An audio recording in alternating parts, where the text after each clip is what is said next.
is When I Grow Up with Paul Glazby.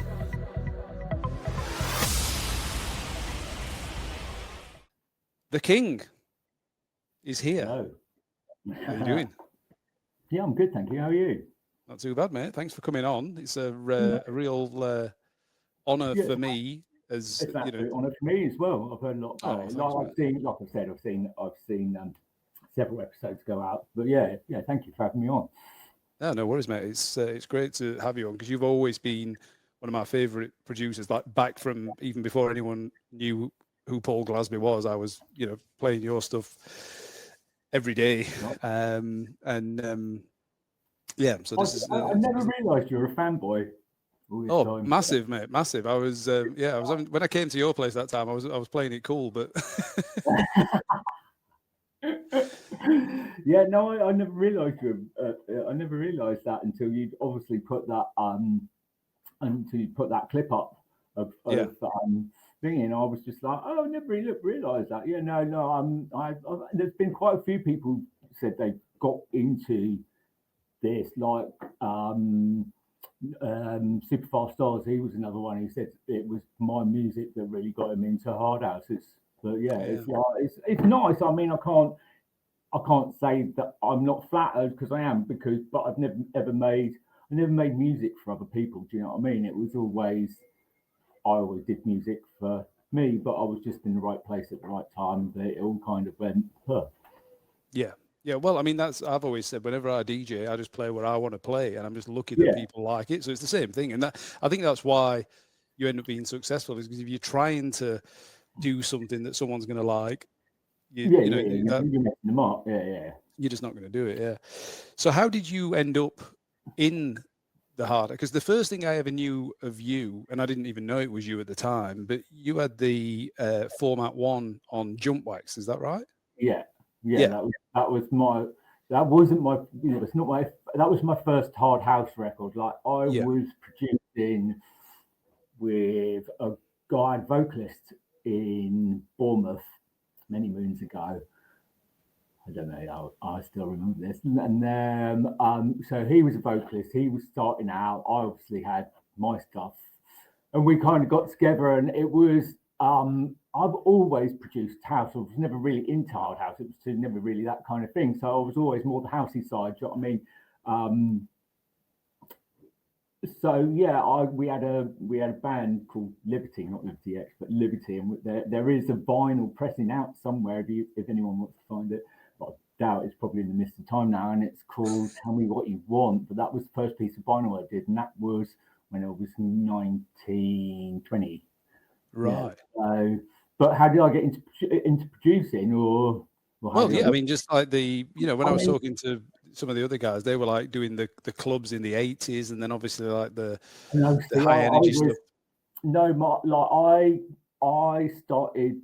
I'm a musician. I've always wanted to be a musician. I started playing recorder when I was in little school, but that kind of, it just kind of got me, and then I started from recorder, went to treble recorder, bass recorder. I played sax and clarinet in school orchestra and piano, and it was always electronic music for me as long as I can remember. So we're a very weird household, to say the least, but like my dad was into things like Shawaddy Waddy and Nana Muscuri and show tunes and rock and roll. Do you know what I mean? My mum was into Stiff Pilcher, Cliff Richard, and like Demi Roussos and all that kind of stuff. And my brother was into the Clash, the Cure, and the Smiths. So whichever room you went into in our house, it was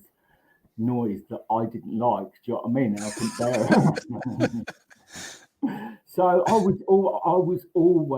was always electronic for me. It was always, as long as I can remember, like I started off listening to things. The first album I ever bought was Kraftwerk, Man Machine, when I was 10. Do you know what I mean? So that's where I was when I was 10, I was kind of like, this is where my head's at. And it was Jar and Kraftwerk and Tangerine Dream, Meter and Yazoo, Depeche Mode, Erasure. You know what I mean?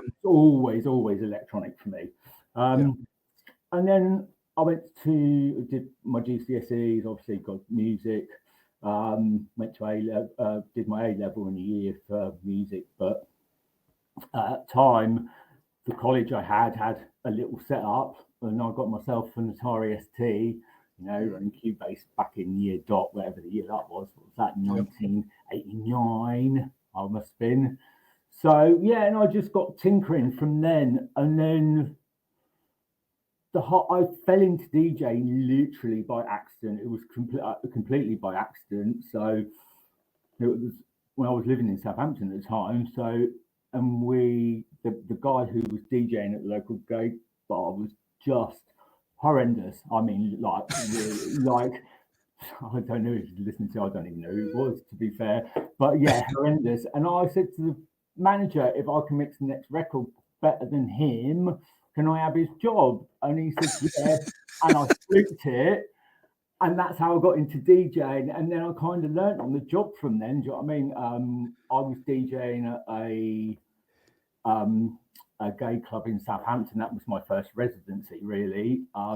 Chris was playing upstairs, played hard house, and I was downstairs playing house and garage. Do you know what I mean? That was my happy place. So, yeah, and then it all kind of just, like, Chris asked me to do a couple of remixes for him in a hard house style, which was, one of them was Black Box Ride on Time, I think. And the other one was Fuego, El Diablo. Do you remember that? Which then, I can't remember how it goes, but I remember the name. Yeah, which then it turned into Higher. Do you know what I mean? That's what eventually turned into Higher. But I think Chris had given Tony, because Chris had got this black box thing pressed onto acetate, and he'd given this cassette to Tony, and on the back of the cassette was Elevate and Tag. Yeah. And like, it was just things that I was fucking around with, basically. And Tony was obviously on the way to a gig, and it turned over in the car, and he'd heard those two tracks, and then he came back to me and said, "Oh, if you change these two things, I'll put it out." And that's kind of how it all it just happened. Do you know what I mean? It was one of those things, and I was never really. I mean, I'd gone to trade, like Chris had taken me to trade the first time that I went was for their 3rd birthday. So what's that, 95, something like that? 92. So yeah, it must have been about 95. And then a year later, Elevate came out, and then it kind of snowballed from there, really. Yeah, it was. So it's incredible, because you, like, for me, being so entrenched in the hard house scene, I mean, finding out that one of the most prolific hard house producers is not even into hard house that much is insane. But it's just, you always think that all these things that have happened are kind of like by design, but it's just pure luck. Yeah, I mean, obviously you've done some good tracks that were on that cassette, but what it was like, if that tape had not flicked over, or he'd not, or if the journey, it was a complete fluke, absolute complete fluke. So when you're saying Chris, is that Pants and Corset Chris? Yeah, Chris B. Yeah. Right. Yeah. And what's happened? I've not heard from him in years. Is he still around? Yeah, he's still around. We used to do a gay thing on a bank holiday down in Bournemouth, called Bolts, and he hasn't DJed for donkey's years, but it was the 25th anniversary, and they'd asked me to do it, but I was in Seville watching Jean-Michel Jarre that weekend, so priorities and all that. But yeah, that was his. He'd come out of retirement to do that gig, and then that's it for him. But yeah, we cross paths occasionally, and I message him occasionally. Yeah, but I think that was I think he'll always be in my life, won't he? Do you know what I mean? He was a big part of it, and I certainly wouldn't be where I am today without him, really. He was kind of like a little mentor to me when I was started. So yeah, I mean, he used to annoy the fuck out of me, though. When we used to play that gig, he would go through my records and go, "No, you can't play that. No, you can't take all the good ones out," and go, "No, you can't play that, can't play that," and then not play them himself. Do you know what I mean? Oh, fucking fuming at the end. You know what I mean? So yeah, no, it was good. It's been good fun. Yeah. Well, I can tell you one of the most how can I put this? anxious times I ever had when we ran Vicious Circle was when, so you guys remixed, I think it was Vicious Circle 7, that Feel It that you did the remix on. Who was it? Ufex. Yeah. Yeah. Really, and the track and the remix were amazing. But when I don't know if you can remember this, but we had we did the artwork, proofed it, everything's fine, sent it off. We get, a few thousand records delivered to the office, took it out the box, and on the back it said Pants Remix. And I said, fucking hell. I said to Scott, I went, fucking hell, are you ringing them or am I? And we thought you were going to, I honestly thought you were going to make us repress all these things. But then you just started laughing. I'm like, thank fuck for that. Yeah, to be fair, Chris was never really one in the studio anyway. He came up with most of the idea for the Pants Corset releases because it was songs that he really wanted to do. Right. And then I just kind of put it together in the studio and threw it back to him, and he was like, "Yay, no." Do you know what I mean? And that's how that worked. But yeah, so you were the pants and he was the corset. Yeah, but that's because it's our initials, isn't it? We were never really. This is another one that comes up a lot: is how did the name Pants and Corset come about? Well, let me tell you my story. Well, not my story, but I was told. I think someone said it was E&M called you Pants and Corset because you were from Hants and Dorset. No, so we were going to be called Hants and Dorset because that's where we're both from, Hampshire and Dorset, So right. And then Ian turned around and said, "Well, why don't you call it Pants and Corset because it's your initials and it kind of is the same thing." But that's how it came back. But yeah, it was Ian. But right. Okay. Going to be called Hants and Dorset, but yeah. Funny, well, mate, the Pants and Corset, like some of the remixes that you guys did were incredible, and something else as well that's like weird for me getting back into this whole scene now after being away really for 15 years. Is that because the hard sound is back into it, like a lot of this young crowd are playing it, but they're doing these edits, and obviously, the stuff I did, but certainly the stuff that you guys did was like the opposite of what these kids are playing now. With you were famous for the 3-minute intros and the 3-minute build-ups and like that whole thing, whereas now everything's like the whole track is 3.5 minutes. Like, I'm not. How the fuck do you work with that? Yeah, I just don't get it. How do you work with that? Like, you can't. I really, really don't. Like, your mixing is going to be so tiny. Your mixing window is so tiny, and you're going to be frantic on that stage, going like trying to find tracks, isn't it? So it's either pre-programmed or. Do you know what I mean? And I hate that. It should be a journey, and I think it's just kind of got to the point now where it's all about image and the amount of people who follow you, and it's drifted so far from the actual music that it's unrecognizable, really, isn't it? Do you know what I mean? I find every time I see one of those kind of big things, I'm like, and the DJ's prancing around and it's like, look at me. I'm like, really? It's just like, I don't, and you watch the crowd and it's all phones. I'm like, where is the fun in that?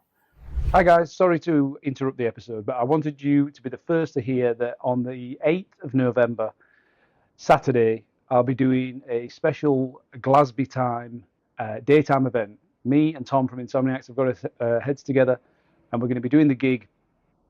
I'll be playing at least 5 hours. There's more details to come.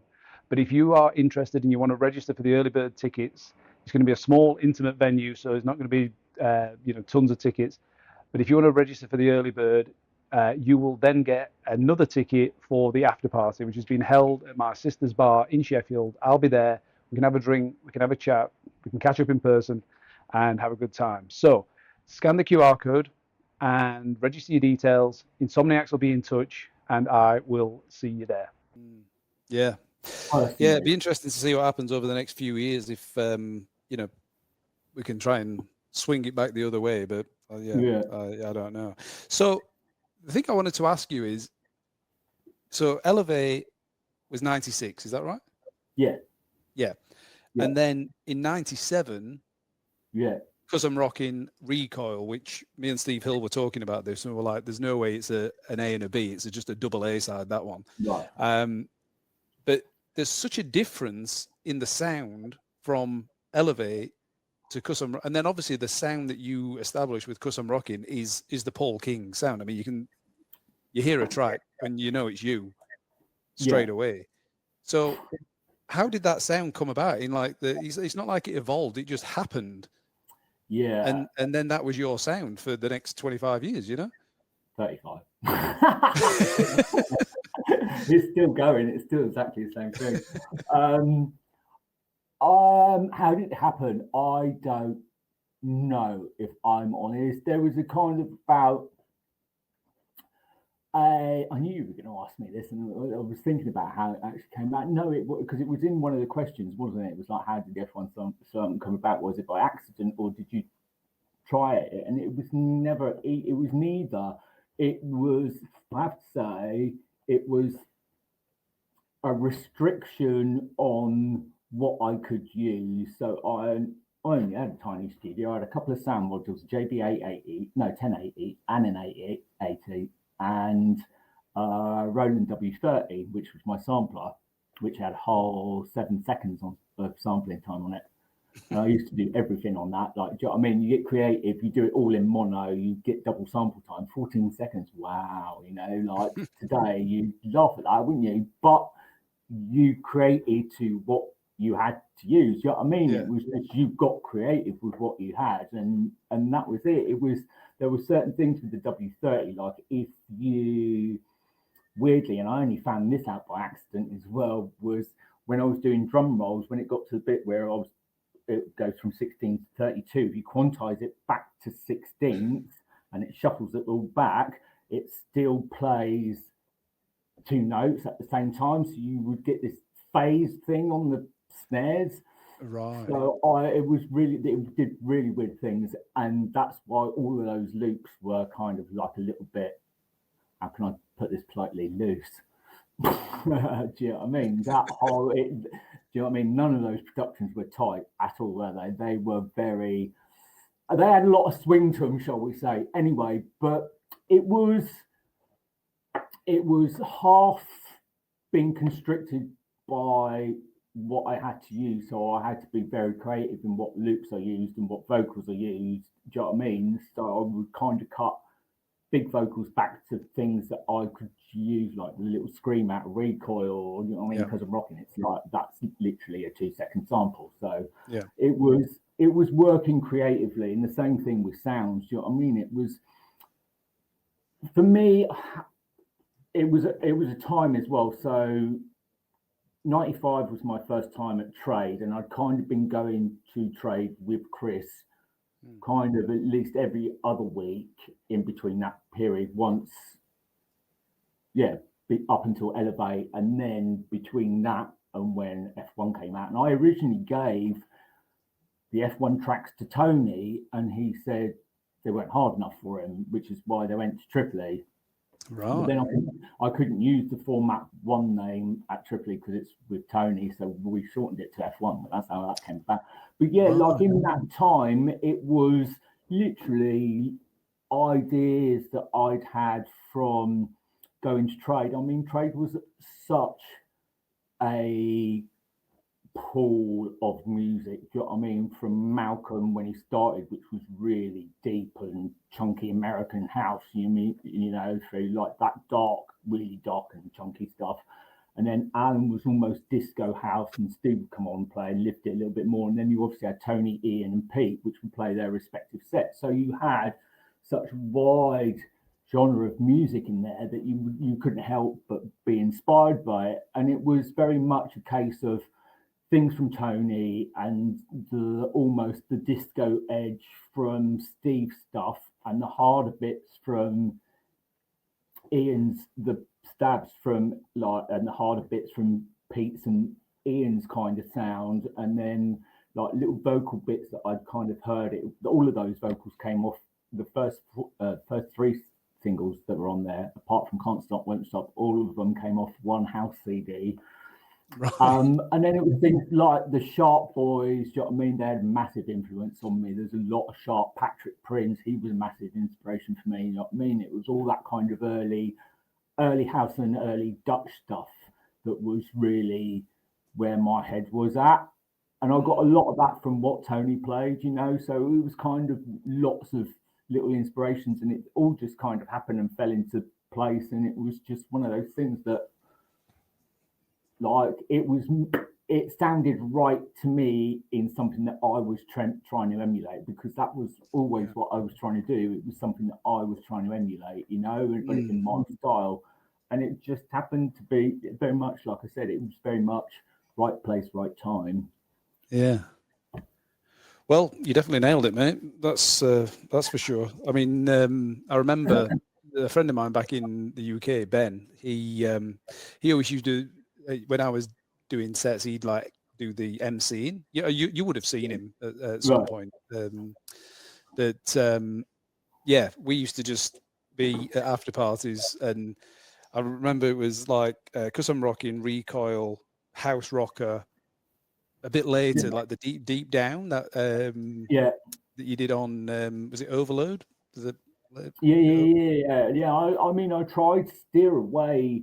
I got very pigeonholed into that F1 sound very quickly, and it was something that I was trying to steer away from. So things like Deep Down and my mix of Malcolm Duffy's track on Trade. I can't remember what it was called, but that was very, very dark. Do you know what I mean? And quite minimalist for me, and it was a lot about the vocal rather than anything else. It was just playing with the vocal, but you know, it was something that I was trying to move away. And I remember I think it was something that I'd done for John Truelove, which means it would either have been, I think, been Deep House, probably something that was on Tech. That was on Tech, wasn't it? I think, yeah, Deep House, or 5 milligrams. It might have been, actually. And I sent you 5 milligrams. That was on DP, wasn't it? Yeah, it was. So it must have been. Yeah, it must have been.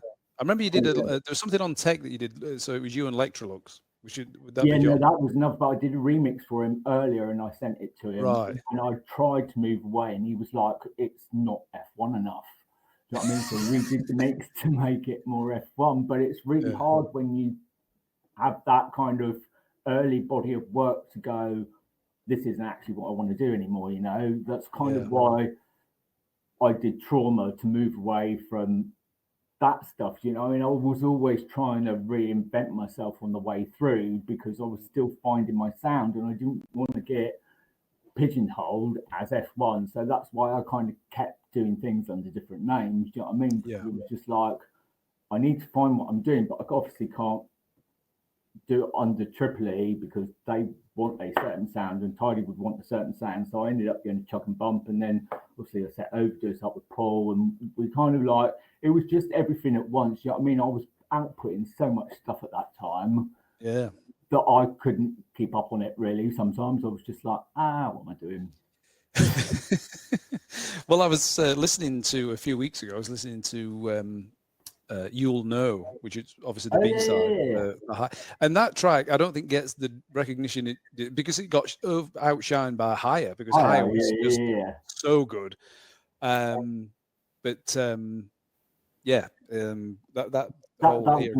was another double A side, to be fair. They were always double A.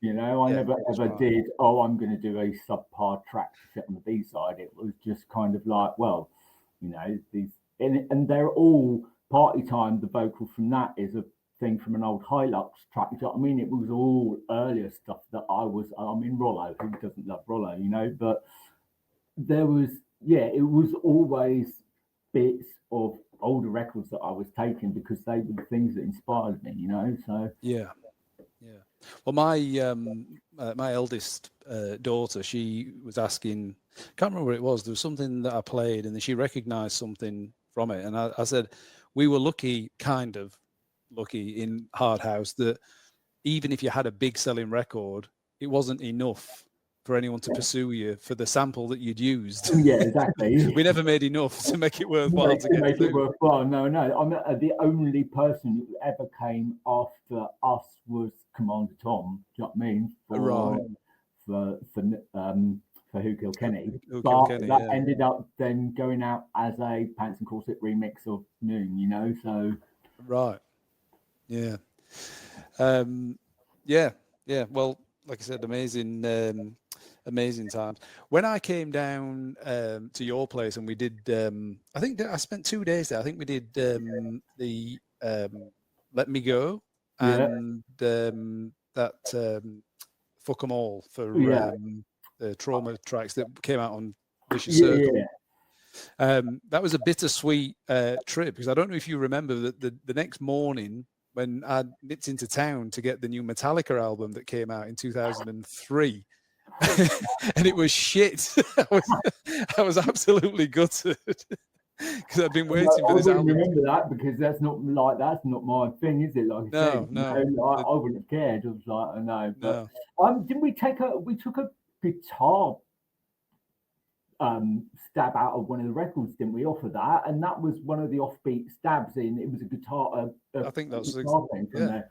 Well, I'd forgot about that, but no, you're right. Now you've said it. Yeah, because I was actually listening to that track last night, or maybe the night before, because I'm putting an album together of a lot of the tracks that I've done that are not my sort of real popular, like my famous ones, if you like. Well, we're finally going to hear your remix of Kylie then. Yeah, exactly. Yeah. I'll tell you a funny story about Kylie. She was my first crush. Like when Neighbours was on, back, I would have been probably 10 years old, 11 maybe. Right. And I wrote a letter to Jim'll Fix It to see if I could meet Kat. That was a fucking lucky escape, wasn't it? I would have I wrote him a letter as well. But who did you want to meet? Jean-Michel. Oh, okay. Well, you've come closer than I have. Not to Jimmy Savile, thankfully. Yeah, sitting on his knee. Yeah. Oh dear. So you were saying just before we started, recording. So are you retired now? Are you retired like Glazby retires, or are you really retired?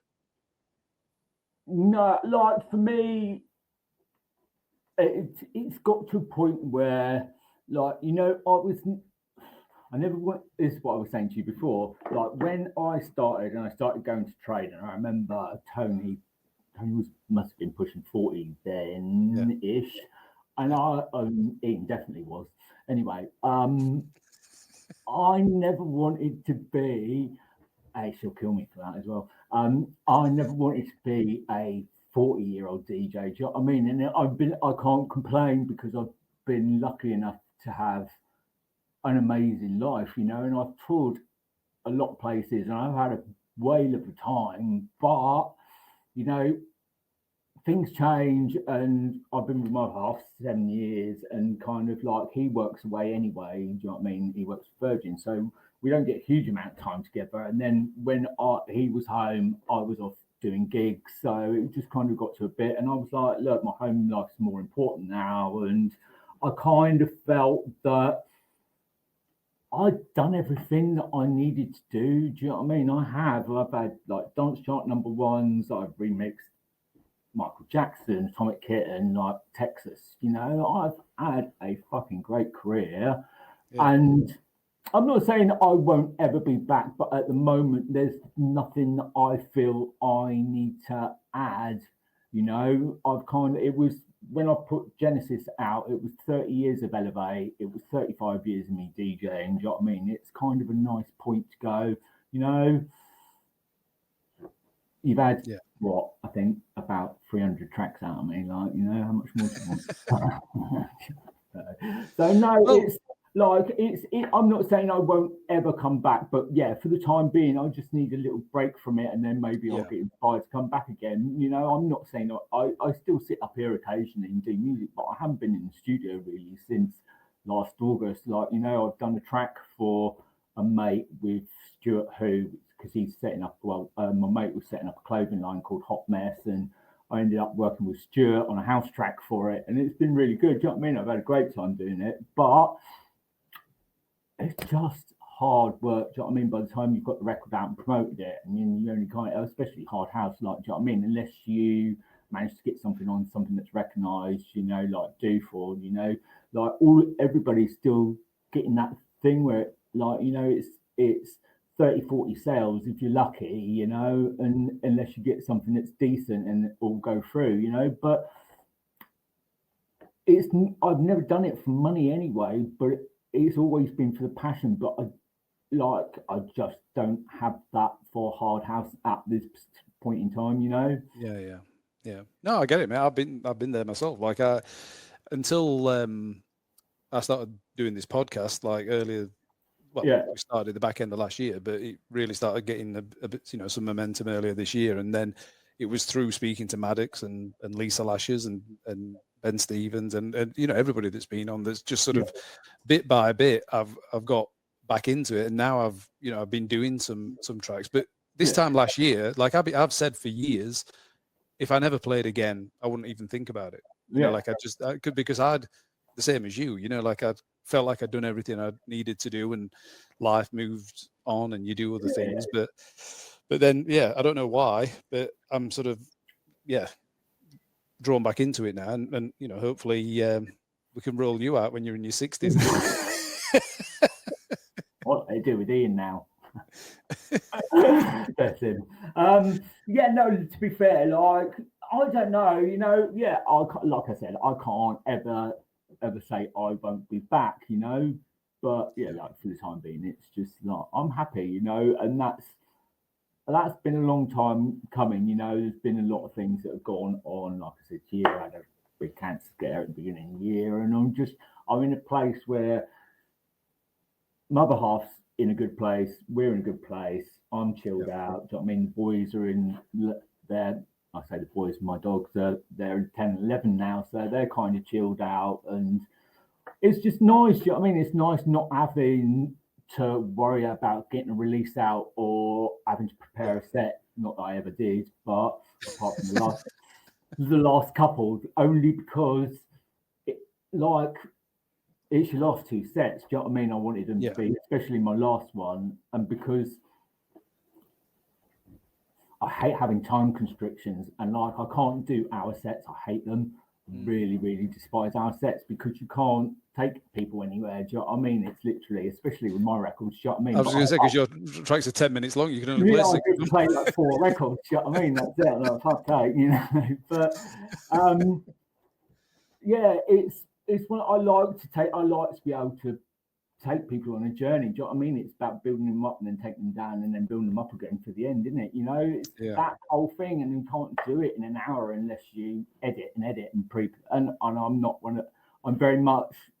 I know my first record because it's usually something new, and I know the last records because it's probably the same thing that I always end with, but it's not. There's a few records that I always end with, and 9 times out of 10 it's burning up or something like that, so I always have a start and an end point, but you always see what goes on. Do you know what I mean? Generally, I always play what I want, and it's always my stuff because that's what I'm known for now, isn't it? It's like so. It's I think the last 2 sets were the only 2 sets I've ever planned, and the one when I came over for LHHR to do Tony's memorial gig. Because you can't fuck that up. No. So I think those are the only 3 gigs ever in my career I've ever planned. Right. Yeah.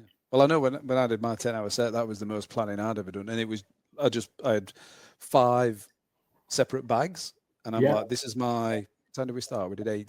This is my 8 till 10 bag. This is my 10 till 12, and as soon as it got to, even if there were things like, I'd like to play that, I'm like, no, I'll zip that bag up, move to the next one. Really? And that's how I sort of progressed through. The thing on the wall here, it was supposed to be a 6-hour set of a retrospective of everything of mine. So from my house stuff through all my house remixes and out through to where we are now, and I ended up playing 7.5 hours, but the same thing, I'd put everything on a USB, and I was like, right, this is what I'm playing in my first hour, and this is the second hour, and this, and that.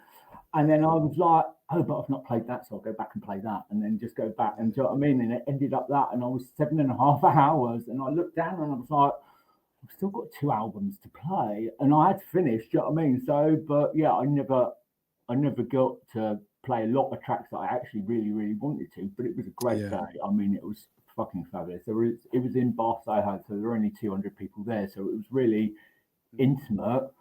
But it was a great gig, a really good gig, but it fucking kills your back, doesn't it? Yeah, well, that the 10-hour set that I lasted 8 hours and 34 minutes before I had to run for a piss. Right. Yeah. See, that's the great thing about my records. Just put one of mine on. You go down there, do your washing, put a cup of tea on. Make a toasty, come back. Yeah, exactly. Come back. It's still only on the intro. Baseline hasn't come in yet.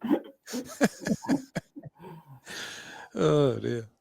I'll tell you what I used to do. This is back at Insomniacs. It would have been 2000, and I used to have, so your records I would have 2 copies of, so that I could mix Recoil into Cuz I'm Rockin. And Right. do you know what I mean? So like, if I wanted to, I didn't want to be stuck not being able to. I'll tell you a funny story about them in a minute, Tom.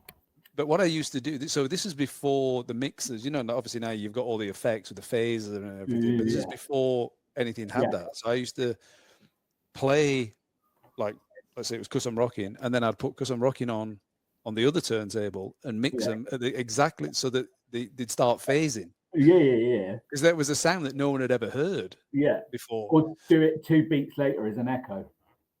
Oh, I never did that. No, I used to do the same thing for the phase. But yeah, people used to come up to me every week, do that thing again with and then when it get to the break, then I put something and then obviously mix something else in. But yeah, I remember doing that. And obviously these days you just press the button. But sorry, yeah, you tell me your story. Oh no, I wasn't. I was just going to tell you a funny story about when Tripoli came to do the remixes of the F1 tracks, which he did. That was the first lot, wasn't it? Yeah. And I put the samples together and I gave them to Steve Hill. I think it was Steve Hill. Yeah, it was Steve Hill. And he was like, all of these samples are the same. And I was like, yeah, pretty much. It's just the vocal that changes on them. If you actually listen to them, it's exactly the same sounds in a different order, but with a different vocal on the top. It's exactly the same. They're all the same sounds. Because that's all I had. And I was like, shit, they want another song. Quick, change it around, put a different vocal on it. And that's what I did. Well, Steve told the story. He said that when you delivered Cuz I'm Rockin, and him and Steve Thomas were like saying it's banging, but they said there's not enough to do a remix, so they asked you for another track. And then about 4 hours later, you called and said, yeah, it's done. And then you sent it, and they were like, fucking hell. Because they thought there's no way he's done a good track in 4 hours. But then it took me 3 hours to do Recoil, 3 hours. 3 hours, right, yeah. 3 hours from start to finish, and then probably a little bit of time to send it over to them and listen to it. But yeah, 3 hours from start to finish, because I knew what I wanted, and the vocal is off I've still got the CD somewhere tucked away. But yeah, it was literally an old sample CD house thing, and it's literally really fucking shit, really shit. Apart from that Recoil scream and Cuz I'm Rockin, that's the 2 vocals on it, which went ping, and I was like, right, here we go. And it was literally like that and I still do it occasionally if I've got a vocal in my head. I can write the track and then go to the studio and just write the whole thing, because I'll plan the whole thing in my head and I know what I want to do with it. And then it's just a case of, do you know what I mean? After 30 years, it's a little bit like Rubik's Cube with your eyes closed. Do you know what I mean? It's kind of one of those things. I'm not saying it's formula, but you just get into, there's very much a rhythm with it in it. And once you've got the groove, it's kind of hard to get out of it until you've finished it and then it's done, So it's just a case of, like, head down with me, I kind of get an idea, and then it just kind of like, it's always generally as well for me, it's always a vocal that will trigger me. Right. Well, it's funny you say that, because the first track that I've done in years was when I went back to the UK in September last year. So we went in the studio with Maddox, who I'd not sat with for years, but it was like we'd been there the week before, we just hit it off straight away. And but that all came about because my little one, Eden, she just turned 11, she would have been 10 at the time.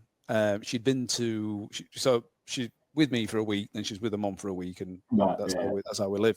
And her mom had taught her the Big Fish, Little Fish cardboard box. right. So she came, and I'm laid on the couch, and she's like, "Daddy, watch this Big Fish, Little Fish cardboard." And she's got this little husky voice as well, and she just kept doing it over and over and over. And I'm laid on the couch, and as she's doing it, exactly that, I'm thinking, writing the track behind it. This is going to work. This is going to work. Yeah. And then we went in with Maddox and we did it. And is it her vocal on the track? Yeah. So the release came out on Friday, and it's Paul Glazby featuring Eden Glazby. So she can show her friends now that she's got a track out. Oh, cool. Is that? Love that. She's not getting any royalties. In fact, when we were at Maddox's on the way to his place, she started getting a bit quiet in the car. She might. And then when we got wrong. Exactly. Yeah. No. Yeah. She but yeah, she started getting a bit quiet, and then we got to the studio, and she really sort of clammed up, and then it was time for her to do her bit. So Maddox got the mic set up and everything, and she's like, "Daddy, I don't want to do it." I'm like, "Darling, you've got to do it. Like, the whole reason we're here is because of you. You know, like, you need to do it." Yeah. So she gets up, and she's Big Fish, Little Fish cardboard. But I went, "No, you can't do it like that. You've got to do it properly." And anyway, we're backwards and forwards. She wouldn't do it. Maddox was amazing. To say he didn't have kids, he was incredible. He's like, you just do it with your dad. It's fine. I'll go out, make a cup of tea, just do it as many times as you need to, and I'll cut out the best ones and all this. Yeah. So anyway, she's still really lackluster with it, and I'm getting annoyed. And then I said, "Look, if you do it properly, I'll give you $100." And she just nailed it straight away. Bribery always works. Yeah. Exactly. Yeah. So you're the original Trauma tracks. Yes. So Deep Swarm. Yeah, it's probably the most interesting time I've had in the studio. I would say it was good. I love that as an experience. That whole EP was. I've got to work with everybody that I really, really, really thought was something. Do you know what I mean? I was in a position then where I could ask those things to those people, and it was bizarre to say the least to be thrown in, like, because that was, what was that, 98, I think, 98, 99, end of 98, wasn't it? So I'd only really been doing it a couple of years. So for me being in trade at 95, 3 years later, where I'm getting to work with like Fergie and like Andy Farley and, do you know what I mean, and obviously like later you and all the people that I've worked with, they were always the people that I was like, right, we'll try this one on and see if I can get in on it, and it was always like that. I'll ask them, I'm not expecting a yes, but I'll ask them, and everybody has come back and said yes, and the only person who hasn't, and to be fair, I didn't ask him,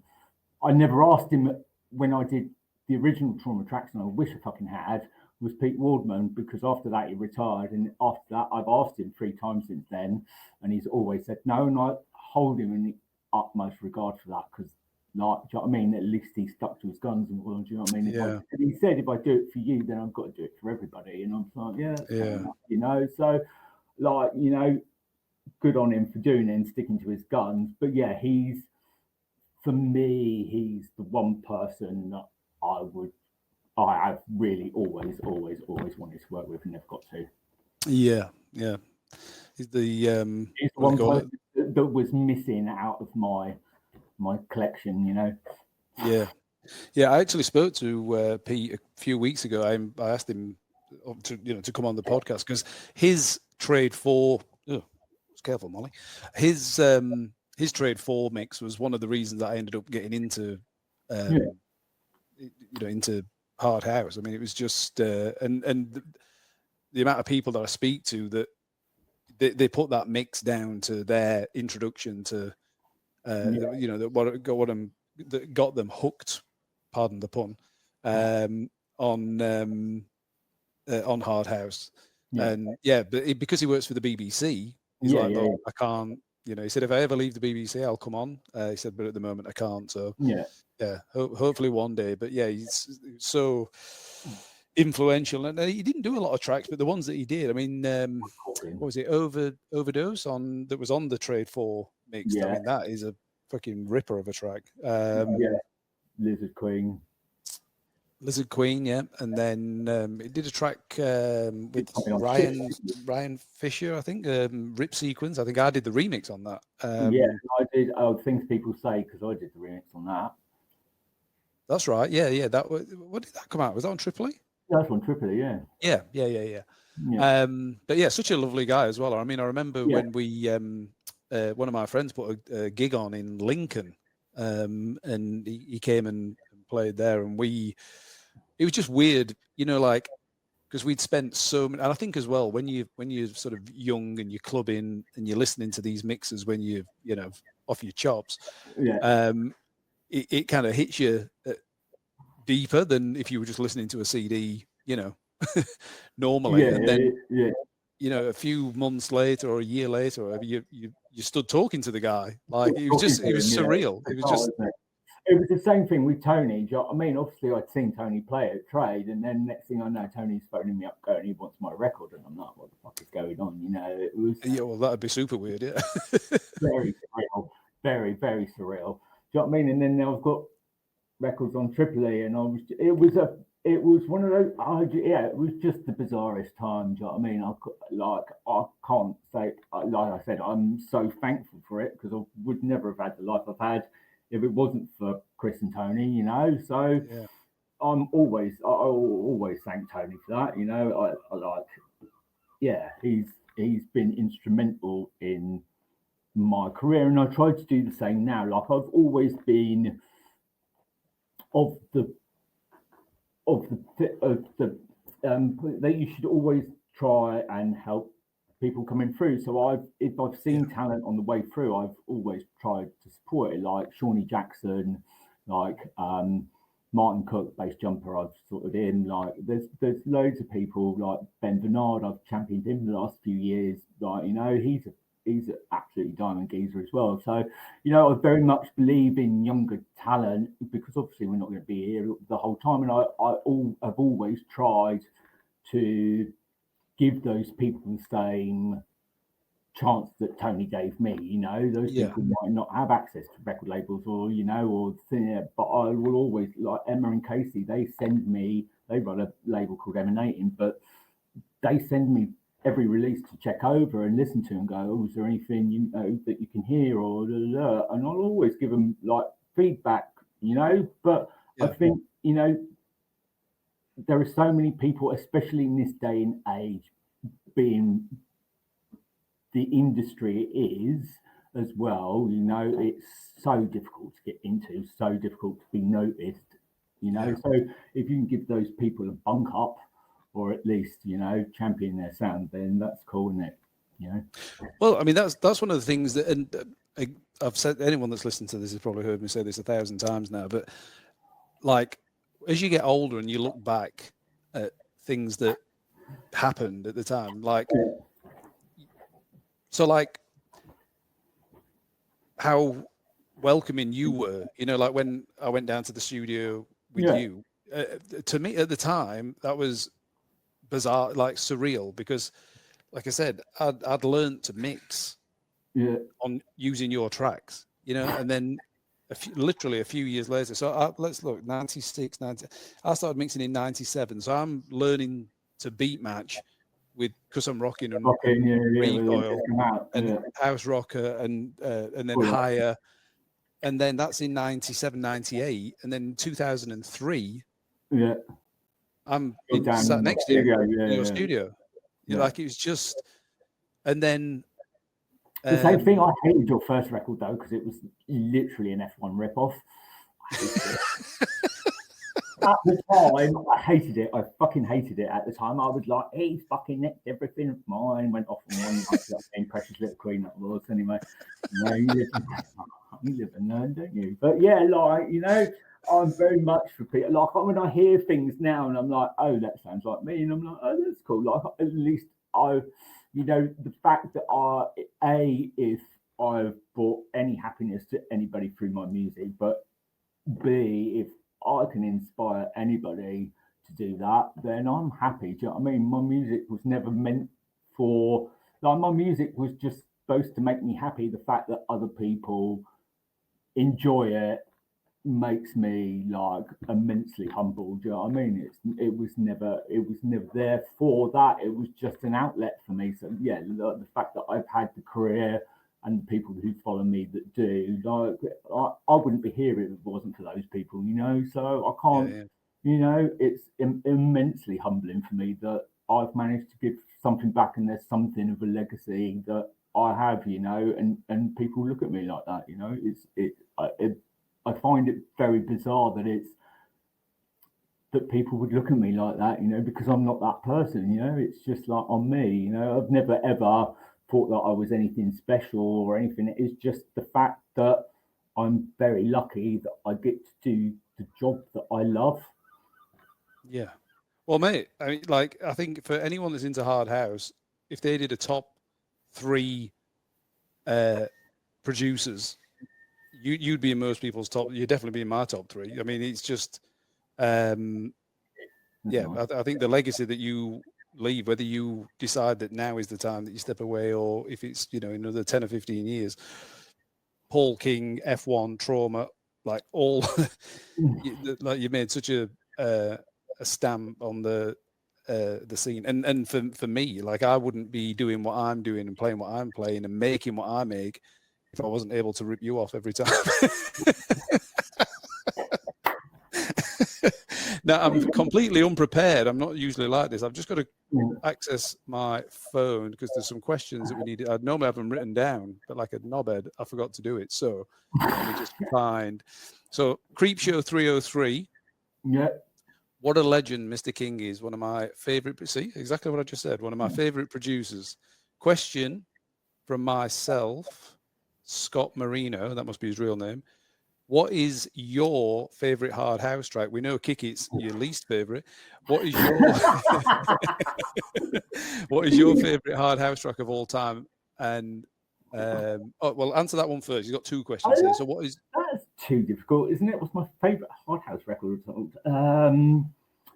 Oh God, that's a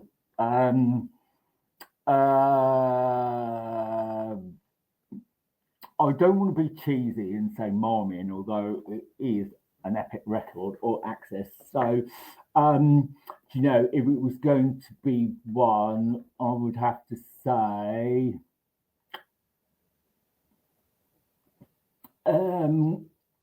what was the original? Oh, I can't remember what it's called. What's the original track that Tony did with the vamp sample in it? That ended up with the vamp sample in it, that ended up being something else. He put vocals in it. Do you remember the one with the big drums in the middle? I can't remember what it was. Anyway, that probably. Okay.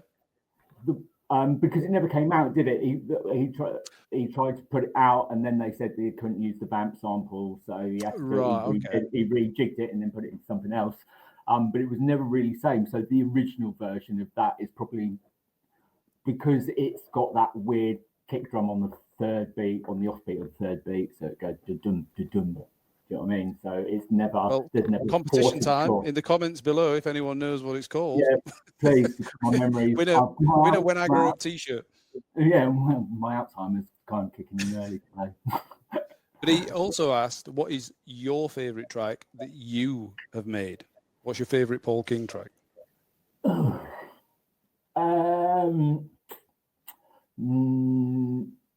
you know, I can't tell you a favourite track, but I can tell you the first, like, I think everybody's the same, aren't they? Like, they look at their tracks and go, yeah. I mean, everybody who ever comes to ask me, going, oh, is this your new track? It's good. And I'll go, yeah, it's okay. Because that's all you'll ever get out of me is it's okay, because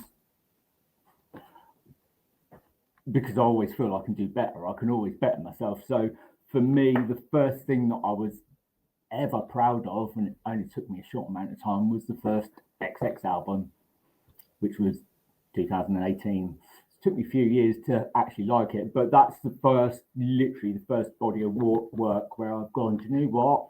That's actually quite good. Right. Okay. That's yeah, I mean, it's taking that seems bananas to me. When then you think of all the stuff that you've done. That yeah, I know, but it's exactly what I'm saying. You know, what I mean, for me, it's only ever okay. You know, there's always something that I'll go, oh, I could have done that better. But I mean, I for the first time in forever, I've been listening to some old stuff, like old remixes and things, and I'm like, oh, I really like that idea. That's quite clever. How do I do that? Do you know what I mean? And I listen back to things, and there's a lot of stuff like counterpoint stuff, you know, and I use a lot of stuff like call and answer and counterpoint, you know, because it's interesting. That's what I grew up with when I learnt music. Do you know what I mean? It was all about counterpoint, and do you know what I mean, because it's Bach and stuff like that. So when you did your A levels, you need to know counterpoint and stuff. Anyway. So a lot of I mean, if you listen to Vince Clarke as well, a lot of his stuff is counterpoint. There's a lot of counter melodies that go on, so you'll get one thing that goes up and one thing that goes down. But there's always he's very clever, and I listen to a lot of his and dissected a lot of his, which is kind of where my sound kind of comes from as well. But yeah, so for that was probably the first thing I'm proud of, I would say. Okay. I mean, I like all of my tracks, but yeah, that was probably the standout album in my career. I think was definitely Draw XX, the first one. Second one's got some dodgy tracks on it. Excellent. Okay, man. Really, sure. Talking about Vince Clarke, I remember Paul Maddox once saying that his all-time hero was Vince Clarke. Yeah, man was like Sylvester Stallone. met him, absolute legend. You met him? Yeah, I met him twice. Oh, right, okay. Yeah, almost got to work with them, but COVID was there and I never got to meet them, so we never get to talk about it. But yeah, it's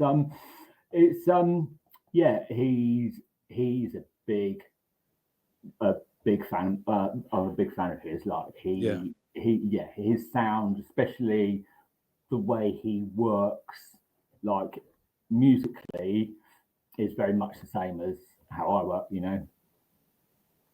Yeah. Yeah. So. Cool. All right, mate. And then I don't even know how to say this. DJ T-May, I think.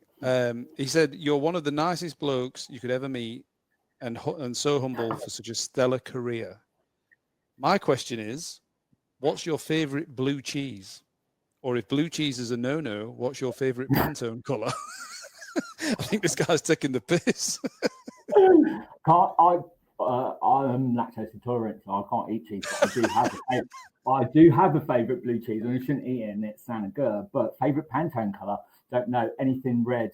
Red's my favourite colour. So. Okay. Glenn R 1979 says, Paul's sound is one of the most recognisable and iconic sounds and styles in the business. How did he come about it? I think we've covered this. Was it a matter of inspiration or trial and error? Also, yes, the master of the big intro and massive long mixers, legend. Well, yeah, I think we've covered that already, but it's still a good question.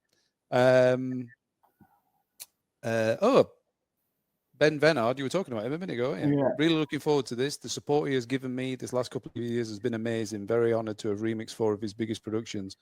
Sounds like a nice guy, old Ben. Oh, yeah, he's good egg. All round good egg and a fucking amazing producer, I have to say. Like, really, really, really good.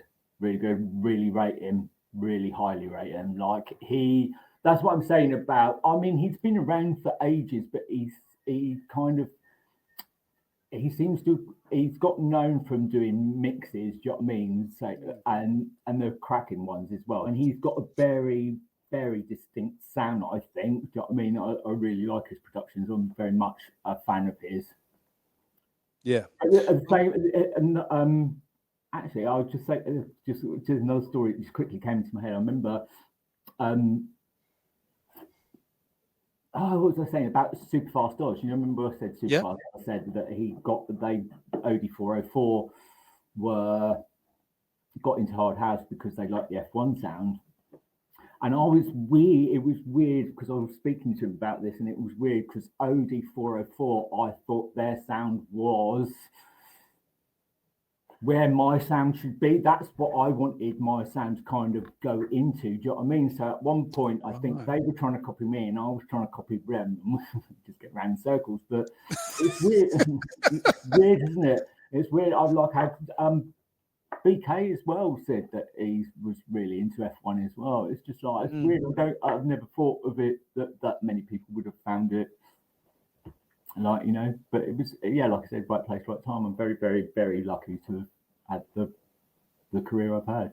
Well, I mean, Amadeus, when the Tide Boys came on, he was saying how, because we were talking about, one of the questions that they were asked was who did he feel was, had the biggest impact on Hard House? And he was saying Baby Doc, because he said, Tony DeVee would hear Baby Doc tracks and then try and copy those, and then created his own. And what the point he was making is that we all try and copy something, and then that's how you make your own sound, because you try and copy it, you get it wrong. Like OD404, try and copy you, get it wrong, but then they've got their sound. And that's how the scene, I guess, develops. Like I try and rip you off. I don't quite get it right, and make quite a good career of it, don't you? So one last question is from Mookie Mook Mook. He said, what a musical legend Paul is. My question is, what would Paul be doing if it wasn't music? Well, as I was saying, I went and did aesthetics for a while, but I've missed that boat now. So I've kind of. What does that? What does that mean when you Botox fillers? I went and did course. Oh, sorry, right, okay. Like I did all of that for a while. Can you not tell? I think I need it. Look, when I smile now, I look like Mike Tyson with that tattoo. Oh yeah, no, see, I don't have those. Look, yeah, all Botox out, lovely. Yeah, no, I don't know at the moment. I've just set up a house label with friends. So, do you know what I mean? I'm currently called Raw Convict Records to help with his. So he's the guy who set up the clothing label, and I did the track with too. So I'm now running that. I'm running that entity as well. So I'm kind of like still doing music, but I'm doing house now for a change. I've gone back to my roots. I feel I need a little bit of like swing back in my life, a little bit of a groove. Do you know what I mean? So I've been doing some house bits as well, and kind of just experimenting. You know, I've got so many plugins that I haven't even touched. Do you know what I mean? I've used Complete quite a lot, but there's so many plugins in there that I'm like, right, nobody goes into them. So I'm just prattling around. I'm learning Ableton as well now, because I thought of a different tool in it. Do you know what I mean? And it can't but help you change the way you think and the way you create music with different tools. So I'm learning that as well. You know, I'm just trying to different things to see where can I push my sound, where can we go, what's new, what the kids are doing. You know. Well, the kids are making 3.5 minute tracks, but fuck them. It made me laugh actually when Kylie's when Pajam came out, when she released that, and it's a good track, but it's very fucking annoying now. But and I remember because that's like 2 minutes 47, and then the extended mix came out, and it was 3 minutes 20. I was like, wow, an extra 30 seconds. What the hell are you supposed to do? How? Just like, what are you supposed to do with that?